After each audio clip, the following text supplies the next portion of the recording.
Bonjour Monique. Bonjour Marie. Bonjour Lilian. Bonjour Marie. Voilà, alors Monique, tu m'accueilles chez toi dans un lieu qui s'appelle Plaisir... Mon plaisir en rose. Mon plaisir en rose, oui, voilà. Alors, on a un micro pour deux, hein, c'est parce qu'en fait, Monique, tu vas pas rester jusqu'au bout, tu vas devoir partir, donc, et puis de toute façon, on pouvait brancher que deux micros. Voilà. Donc, Mon plaisir en rose, ça se trouve dans le Tarn, pas très loin de Toulouse. C'est à 30 km à l'est de Toulouse. Voilà. Faut pas qu'on parle en même temps parce qu'il y en a une qu'on va pas entendre sinon. Hein. Et donc j'avais l'occasion de faire une émission avec toi cet été, au mois de juillet, sur le microbiote. Et c'est ce lieu ici où je suis aujourd'hui qui accueille des stages, les séjours, enfin, etc. Les séjours d'une semaine dont voilà. On va parler Lilian. Voilà. Et donc, vous travaillez en duo avec Lilian. Et Lilian qui va prendre la parole aujourd'hui, finalement, hein, puisqu'on avait déjà donné la parole à Monique. Et puis aujourd'hui, ça va être le tour de Lilian. Exactement. Et voilà, donc on voulait faire un petit liant avec l'émission de cet été. C'est pour ça que Monique, elle est venue se joindre à nous. Voilà, est-ce que tu avais envie de dire un petit mot, Monique, avant de... Non, que c'est grâce à toi, ces séjours ont eu beaucoup de succès en septembre, parce qu'ils ont lieu 2 fois par an, donc c'était en juillet, c'était trop tard pour le séjour de juin, mais en septembre, on a eu beaucoup de personnes qui adorent ton émission et qui, grâce à toi, sont venues ici, et ils en étaient ravis donc de ce qu'on fait, de ce travail d'analyse et de restauration du microbiote. Voilà. Donc, on va parler du microbiote et de la restauration du microbiote avec Lilian. Donc, Monique, je te laisse, à tout à l'heure. Voilà. Donc, nous, on va prendre nos aises. C'est ça. Voilà, Lilian. Super. Alors, toi, je vais te laisser te présenter quand même en quelques mots. Oui, Lilian Gautheron. Je suis thérapeute, je suis réflexologue depuis une 12aine d'années maintenant. J'ai été formé d'ailleurs par Monique en réflexologie, c'était ma première école, j'en ai fait d'autres par la suite. Avant ça, j'avais déjà fait pas mal de choses au niveau médecine complémentaire, médecine douce. J'ai fait pas mal de kinésiologie, puis bien d'autres choses. Je me suis depuis toujours intéressé aux médecines alternatives.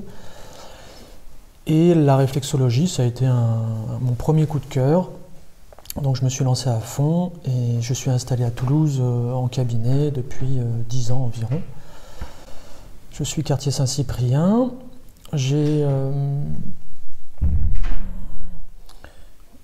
beaucoup appris au travers de la réflexologie, sur la santé, sur le corps humain, sur l'être humain même plus globalement. Et j'ai commencé au bout de quelques années à me poser des questions sur les interactions avec le système digestif et notre santé.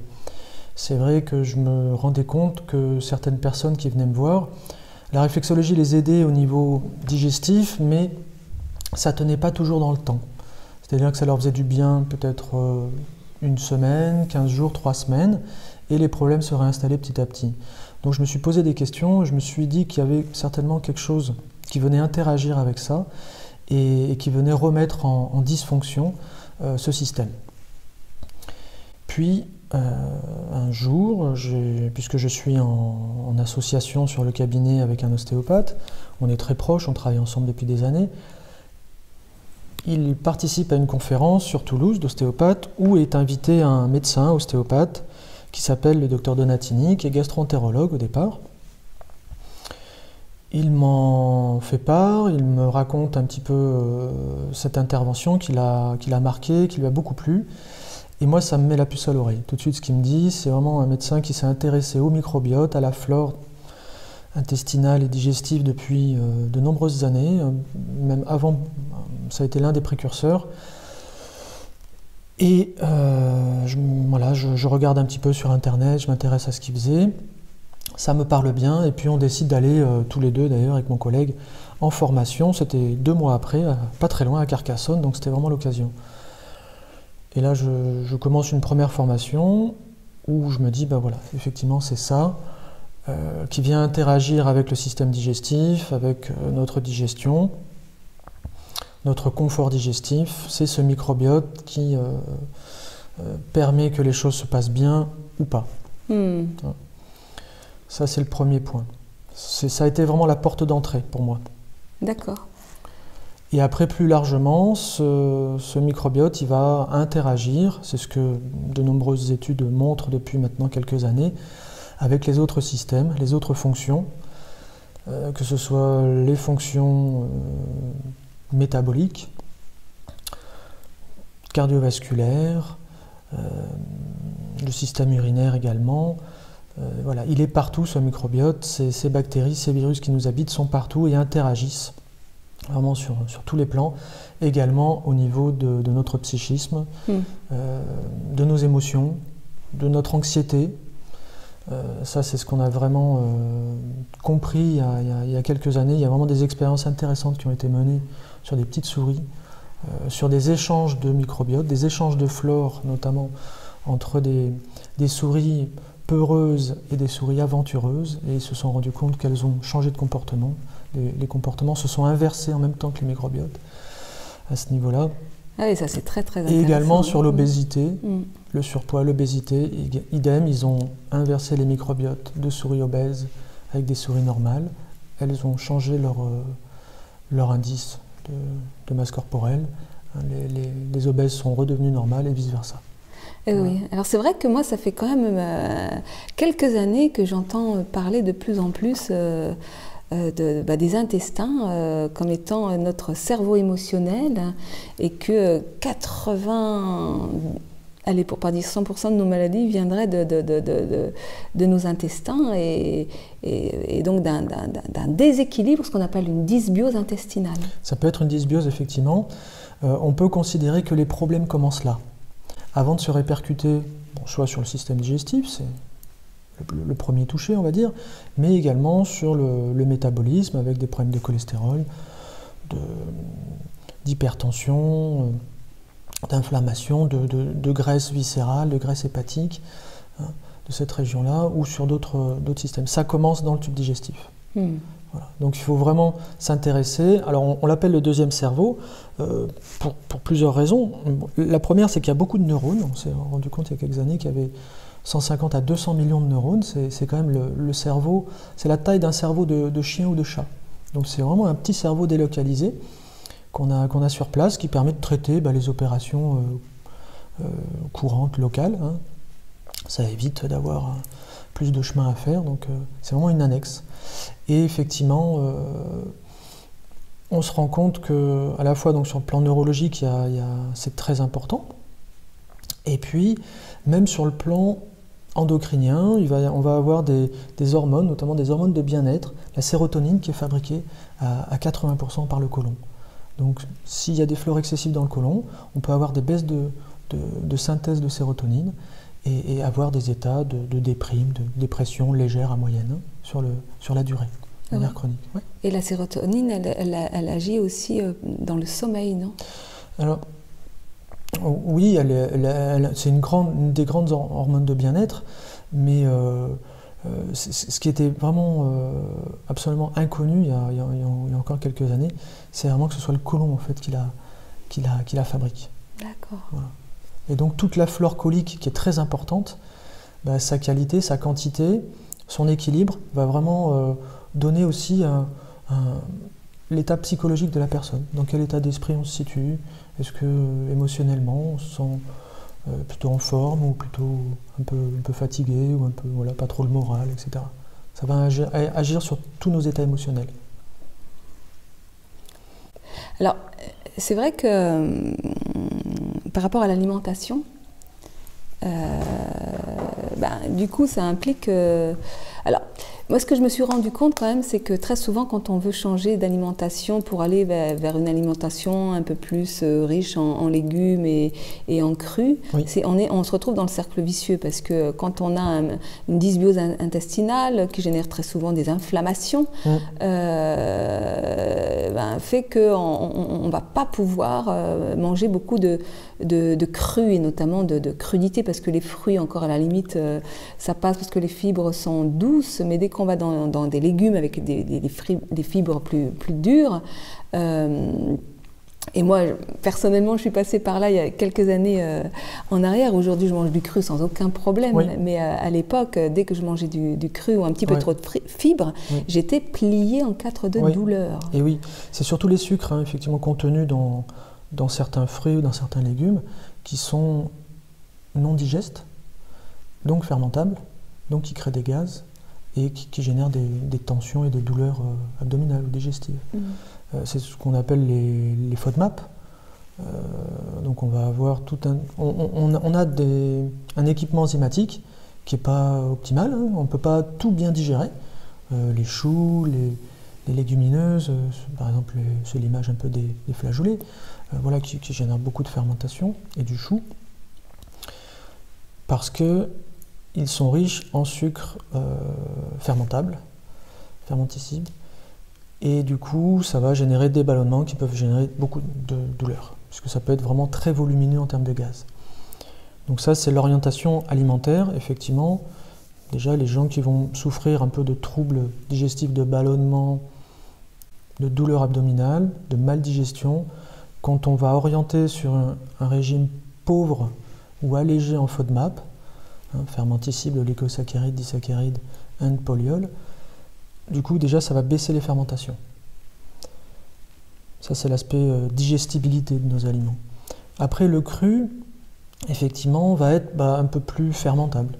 Le cuit, la cuisson va nous aider à digérer, va dégrader déjà certaines fibres, certains sucres.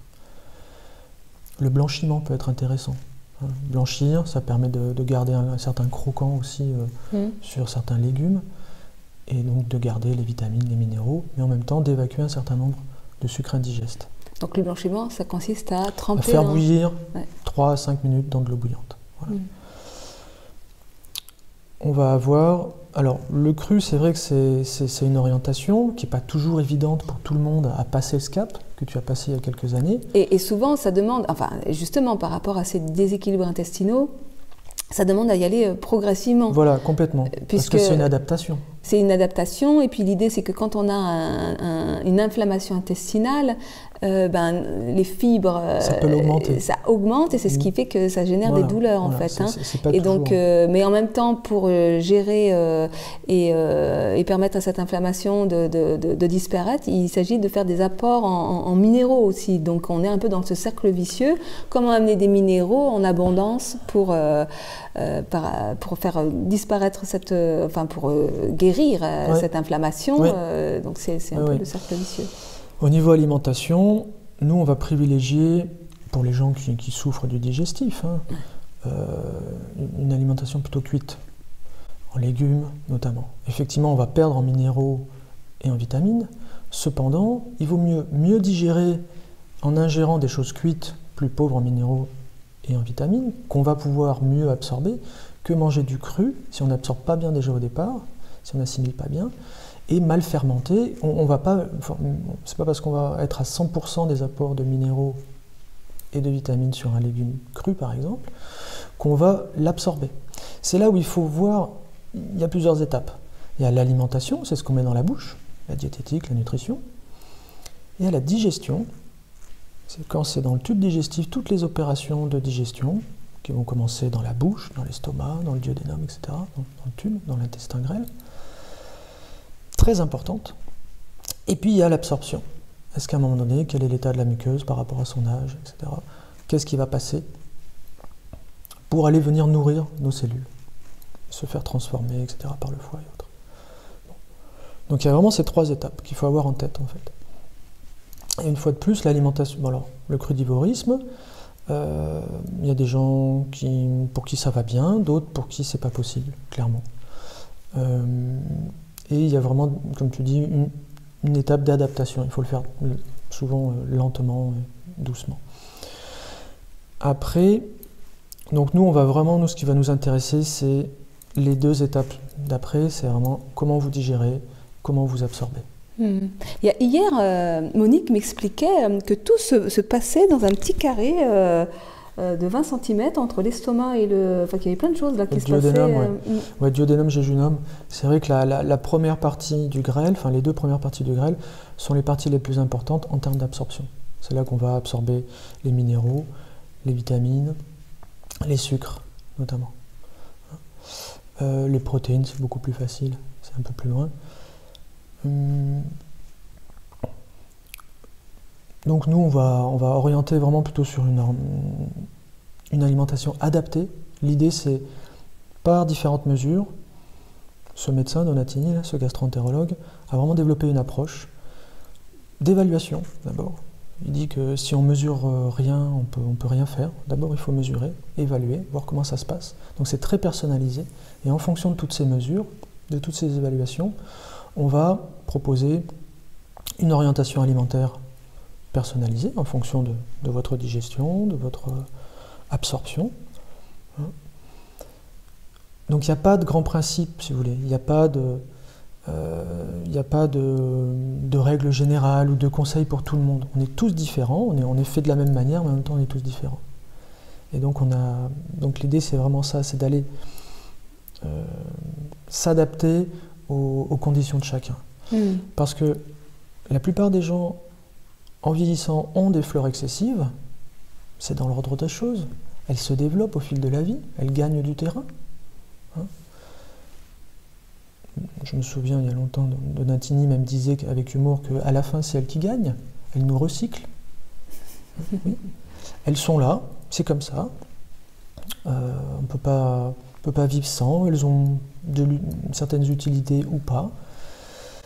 Donc là, tu parles des bactéries qui sont dans des bactéries dans nos tubes, oui. Parce que c'est quand même 2 à 3 kilos. 100 000 milliards. Ah oui. 10 fois plus que nos cellules humaines. 2 à 3 kilos de bactéries dans le corps. Voilà, ça c'est quand on est normal. Quand on est en dysbiose, on est plus. On peut aller à 4, 5. Déjà, quand on réduit cette fleur, on peut perdre du poids. Rien que ça. Ah oui, ça donne un petit peu... tiens, c'est rigolo, j'avais jamais... d'un seul coup, ça donne une image assez impressionnante. Voilà, 4-5 kilos ou 3 kilos, on peut peser quelque chose. On se dit, ah oui, il y en a beaucoup. Parce que forcément, c'est tout petit et très léger. 100 000 milliards, 10 fois plus que nos cellules humaines. Sur le plan génétique, c'est encore plus impressionnant. Si on cumule les gènes bactériens qui nous composent et les gènes viraux, parce qu'on a des virus aussi, on va être à constituer, par rapport à nos gènes humains, à 99% de gènes bactériens et viraux, et on a seulement à l'intérieur de nous 1% de gènes humains. D'accord ? Donc on voit l'importance de ces habitants. Nous sommes leur hôte, ils ont trouvé le gîte et le couvert, ils sont là. Leur importance et forcément leur interaction avec nous, puisqu'ils nous habitent. Moi j'appelle ça maintenant la 4e dimension. Ils nous habitent et ils nous constituent, en fait. C'est ce qui permet c'est ce qui permet la vie en nous. Ils sont là pour...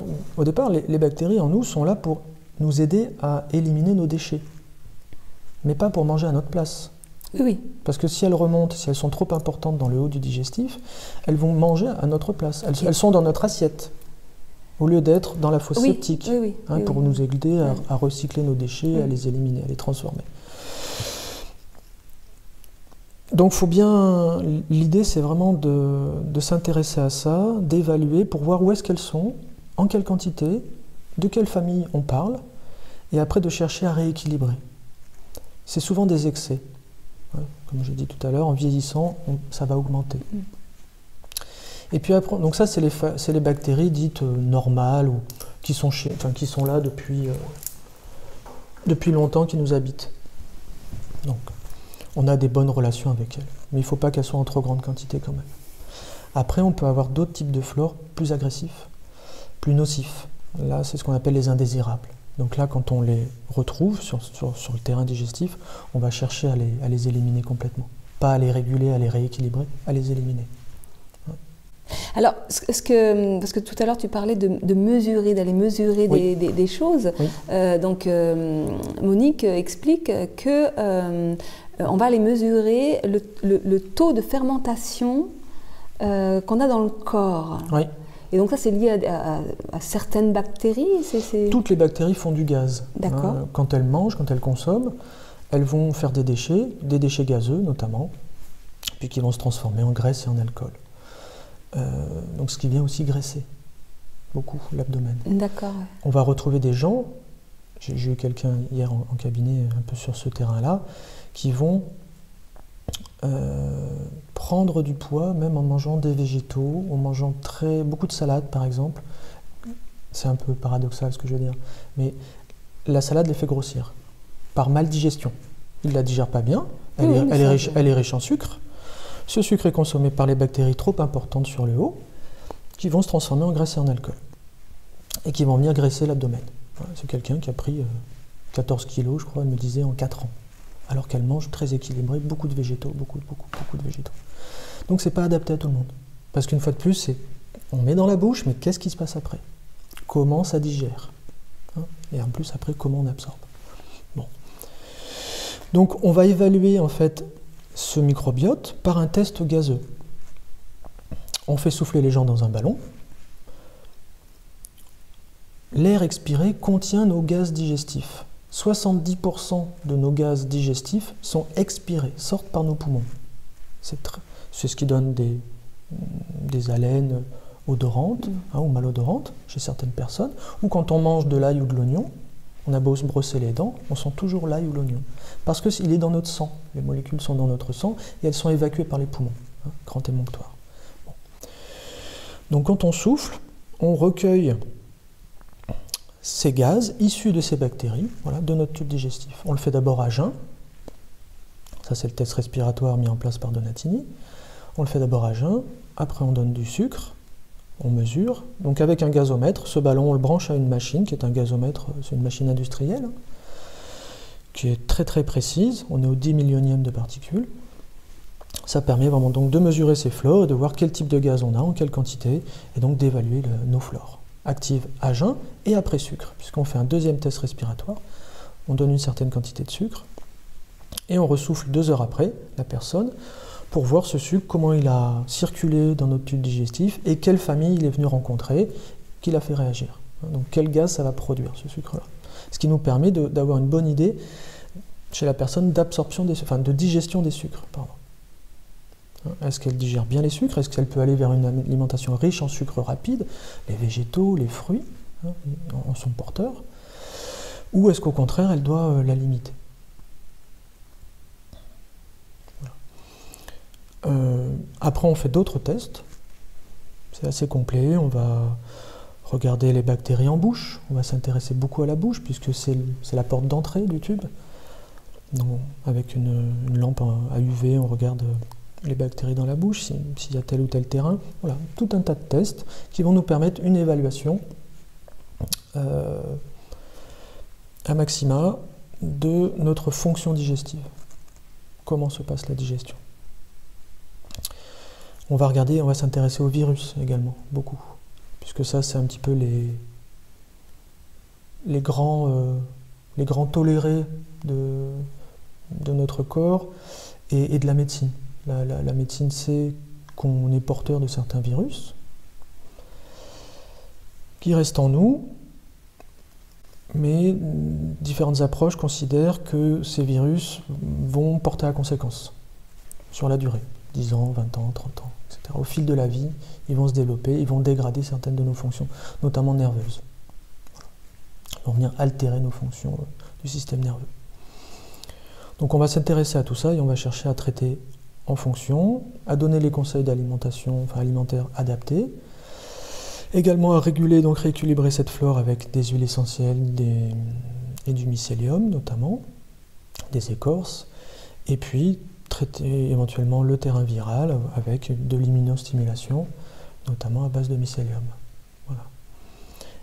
Et le troisième point, le troisième pilier de cette approche, ça va être l'activité physique, que ce soit remettre de la mobilité quand il en manque ou adapter les activités et aller chercher des activités qui vont à la fois travailler un petit peu notre métabolisme, donc aller dans des pratiques avec un effort cardiovasculaire. On va aller jusqu'à la transpiration, la montée en température, souffler, ça peut être de la marche rapide, la marche nordique, c'est très intéressant, la course à pied quand on peut, ou la pratique du sauna.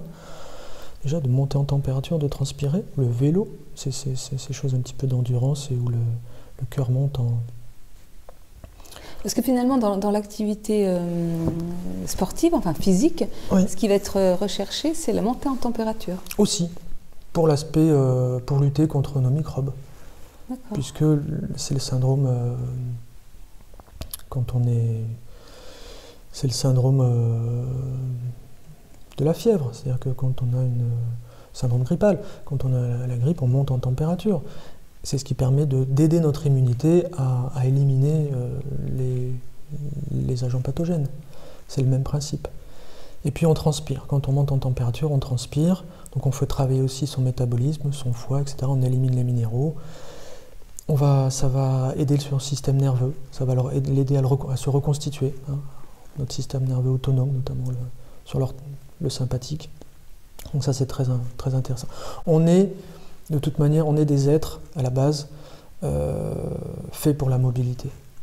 On a été très longtemps nomades. On est des grands coureurs. Des grands chasseurs, et on courait.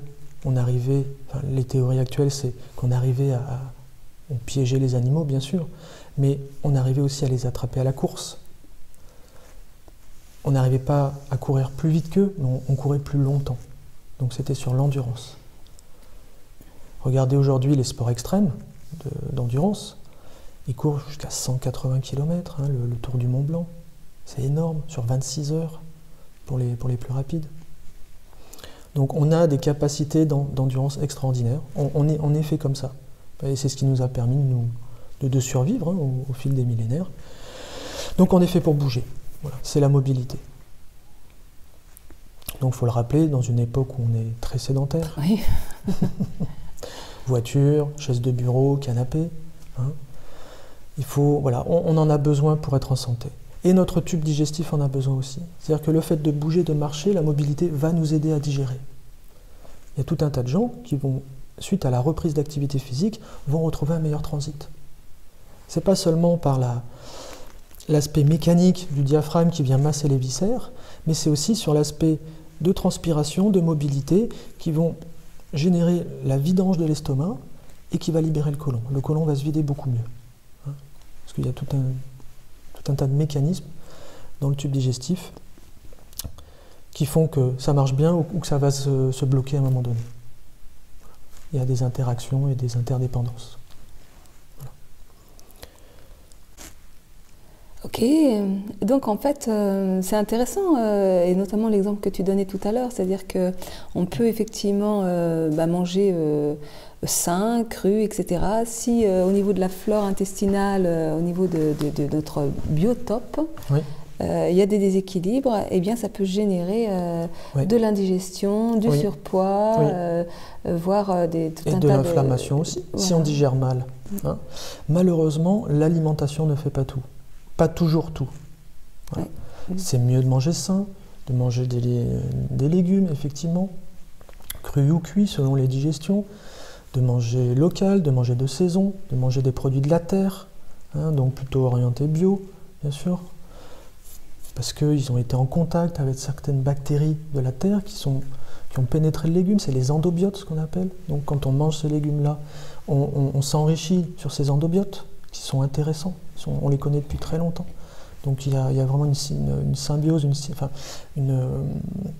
c'est une relation gagnant-gagnant. En fait, il faut chercher à s'intéresser à notre flore, parce qu'elle interagit beaucoup sur notre santé, et en même temps à privilégier des flores qui nous habitent depuis fort longtemps, c'est-à-dire ces flores issues de la terre, puisque à l'origine des hommes, on était beaucoup des cueilleurs, des fouilleurs. On allait gratter dans le sol pour chercher des racines notamment, et s'en nourrir. Donc on est habitué, notre fonction digestive est vraiment habituée à cette flore-là. Ok, et donc alors après, une fois que la flore intestinale est de nouveau, je dirais, en harmonie, équilibrée, oui. en phase avec le vivant, je dirais, oui, oui. La personne est plus libre d'aller manger des choses... Bien sûr, c'est quand la flore est régulée et que la fonction digestive est optimisée, on va dire, par rapport à l'âge, ou améliorée, bien sûr qu'après on peut manger... De toute façon, on est des omnivores, donc on peut manger un peu de tout, raisonnablement, un peu de tout et rien de trop. Donc après on peut on peut vivre simplement, avoir une vie sociale, manger des desserts quand on en a envie, etc. Après, si en vieillissant on va mal digérer certaines choses, on va perdre au niveau enzymatique, on perd la lactase en vieillissant, bon, elle diminue, donc les produits du lactose vont être moins bien digérés. Mais on peut quand même se faire plaisir avec un gâteau ou une crème dessert de temps en temps si on en a envie. Voilà. Ok, donc pour faire toutes ces mesures et comment dire, bénéficier d'un accompagnement, oui. donc il y a ces stages qui sont organisés à Mon Plaisir en Rose. C'est ça, oui, tout à fait. Dans le Tarn, voilà. Mais il y a aussi possibilité de consultation individuelle. Tout à fait. Il y a, effectivement, on a un certain nombre de thérapeutes formés, des médecins, des naturopathes, des ostéopathes, voilà, des praticiens de... Donc ça dans toute la France? Oui, tout à fait. Voilà, Et il y a une liste quelque part? Oui, on retrouve ça, la liste sur le site ecim.pro. Ecim, alors c'est ECIM. ECIM.pro. Voilà, on va retrouver la liste des praticiens sur cette approche-là. Et nous, effectivement, avec Monique, depuis 2 ans maintenant, nous proposons des séjours, donc là plutôt adressés aux personnes malades ou désireuses d'améliorer leur santé. Nous sommes dans un esprit d'éducation à la santé, avec beaucoup d'apprentissage également. Donc une approche personnalisée, les gens viennent, ils ont une consultation comme en cabinet, avec vraiment une approche personnalisée, on fait un bilan personnel chez chacun, et en même temps il y a des cours collectifs, où ils vont du matin, alors avec des temps de pause, hein, mais du matin on leur propose des activités, l'après-midi également, des activités physiques, que ce soit d'étirement le matin, de réveil musculaire, d'étirement, de stretching, de yoga, des choses douces, et puis après il y a un petit déjeuner adapté, ensuite ils vont aller vers peut-être de l'activité physique, un petit peu plus, avec plus de mobilité, un petit peu plus d'intensité, ou alors des cours sur ce dont on vient de parler, c'est-à-dire le système digestif, l'alimentation, la nutrition, ou des cours de cuisine également, ils vont avoir. Il y a des massages qui sont proposés. Voilà. C'est vraiment une semaine où on va chercher à apprendre à se connaître, à s'évaluer, et on va apprendre à découvrir des choses nouvelles, des choses différentes, pour chercher des solutions à notre santé. Je crois qu'on a tous nos problèmes ou des problèmes en vieillissant. Et moi je crois qu'on a tous les clés aussi, quelque part. Puis on rencontre des gens ou des approches qui vont nous aider à mettre en place ces solutions, hein, tout simplement. En plus ici c'est un lieu absolument magnifique, c'est une vieille ferme rénovée, tout en pierre, avec des poutres en bois, le paysage est magnifique, on est vraiment en pleine campagne. Oui. Donc c'est aussi vraiment un moment pour soi, un lieu de ressourcement. Tout à fait. Oui. C'est vrai que les gens apprécient beaucoup, on a eu d'excellents retours, il suffit d'aller voir sur le site là, les retours un petit peu des gens qui sont venus sur nos séjours. C'est un lieu de calme, de paix, où les gens peuvent se ressourcer.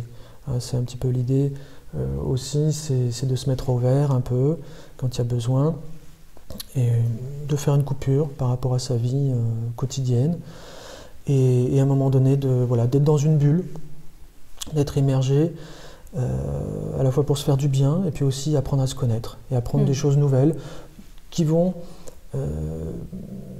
aider, je l'espère. C'est vraiment cette idée, c'est de leur proposer quelque chose, de les mettre sur les rails de quelque chose. Pendant une semaine, ils essayent des choses. Donc de voir un petit peu intérieurement comment ça bouge. Qu'est-ce que ça me dit? Tiens, oui, effectivement, de bouger un peu plus, de m'étirer un peu plus, mon corps, je le sens différemment, de manger un petit peu différemment, adapter. Je vais aussi avoir des sensations nouvelles, le sommeil va être différent, la digestion, etc. Mon état de forme ou psychique va être différent. Et puis de se reposer, d'avoir un rythme un peu plus ralenti, c'est toujours bénéfique. Voilà. Puis quand vous venez ici l'été, il y a même la piscine. Exactement, voilà. Il y a une jolie piscine où ils font de l'aquagym avec le coach sportif qui vient. Voilà. Super. Eh bien, merci beaucoup, merci à Lilian. toi. Voilà. Et avec plaisir. Au plaisir de te retrouver. De se revoir, oui, bien sûr. Voilà. Et toi, Marie. Merci à vous. À bientôt. À bientôt. Au revoir.